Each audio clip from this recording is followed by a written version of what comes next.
Hi, Chris Norris here with JamPlay, and we're going to talk about a Darkest Hour song off the Undoing Ruin record, which came out in 2005. And this song is called Convalescence.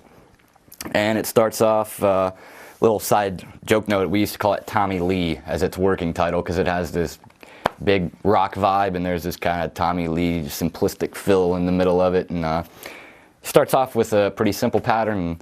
There's some pretty cool little things happen in this song that I think a lot of people might miss on first pass through and first listen. So I'm going to show you a couple of those little things so you can pick them out when you re-listen to the song or try and apply them to guitar. So the first part of the song starts off with a guitar intro, and what seems to have become a very common thing in metal, metalcore, emo, whatever genre term you decide to put on it. But it's these octaves.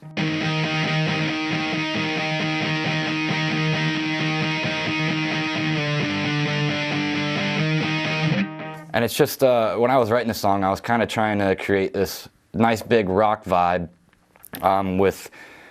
it's got a little bit of counterpoint in it, which I talked about earlier. And basically one guitar is going to be moving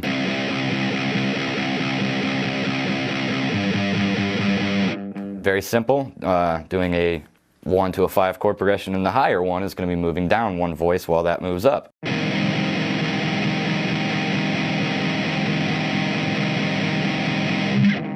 Let me play it for real.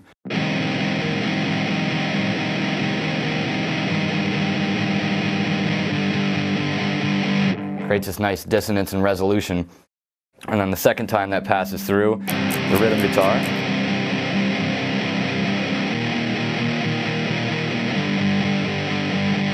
goes to that third fret and gives like a pre-resolution, all the while continuing this drony octaves below it. And then we're going to go to the second riff.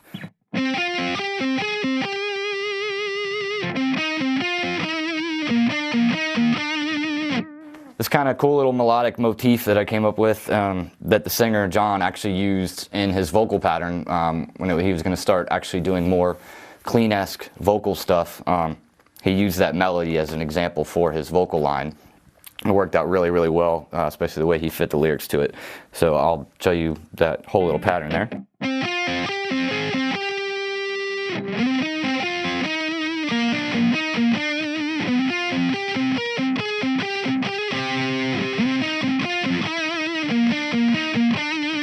So you kind of have this tiny motif, and you expand upon it for the second time.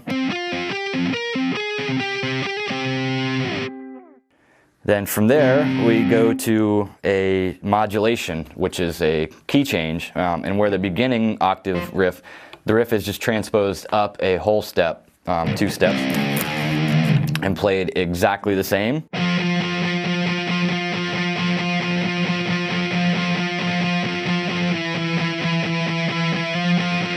This time when it ends, there's a counterpoint thing that happens where one guitar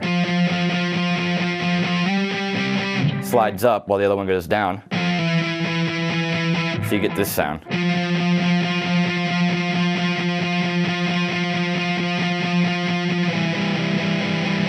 Nice little minor third at the end, and it kind of stands out because one cool thing is there hasn't been a harmony up until then. And then when you get to that point, you have a harmony, so it kind of jumps out at you and your ears hear it. And then we come to what we technically call the chorus.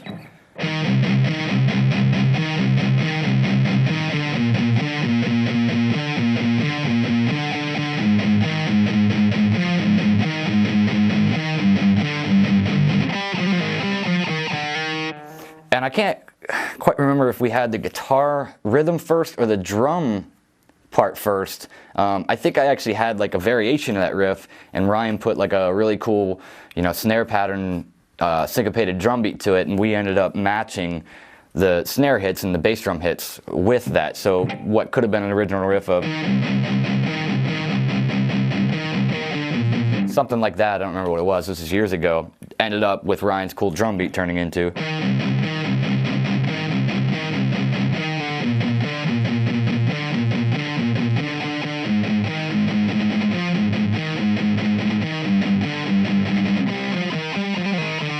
So it's pretty cool, that people go in the studio thinking that's the songs and that's the final version and that's everything you're going to get.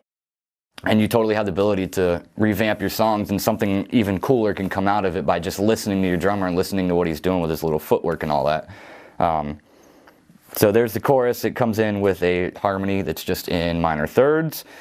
We break out of that back into that transposed verse, up that minor second, and that comes back after that into the other verse. And I remember I originally didn't like the way that flowed. I wanted to come out of the chorus back into, by itself, back then into that. So I had them flip-flopped, and I remember talking to the guys, and they were like, no, they didn't like that, and they wanted to try it the other way, and I'm glad they forced me to change it because it's so much better that way. So your opinion is not always the best. And then we go from there to a verse, or a bridge riff, you could call it, that the bass player came up with, that we all ended up working out. Was pretty cool. He had this moving bass line.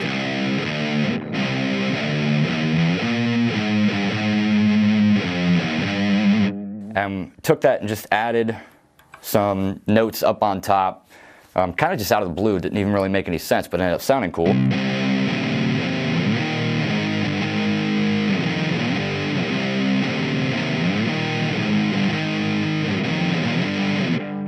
And then comes the solo over that riff, and I remember having trouble trying to figure out what to play over it because it's not real common, and there's no real actual scale and key that you're going to find in that. But I'm going to go through the rest of the song first, and we'll come back to the solo later so I can talk about that more in depth. Solo comes up, we have some breaks, then a verse comes back almost as a chorus afterthought, where you had this.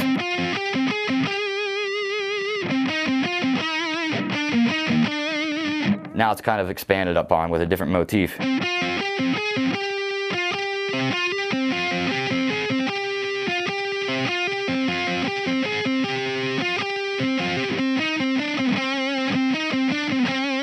So it's just building the riff, whereas the song started off with this droney kind of thing. It's going to end with a guitar droney kind of thing that's actually built off something else.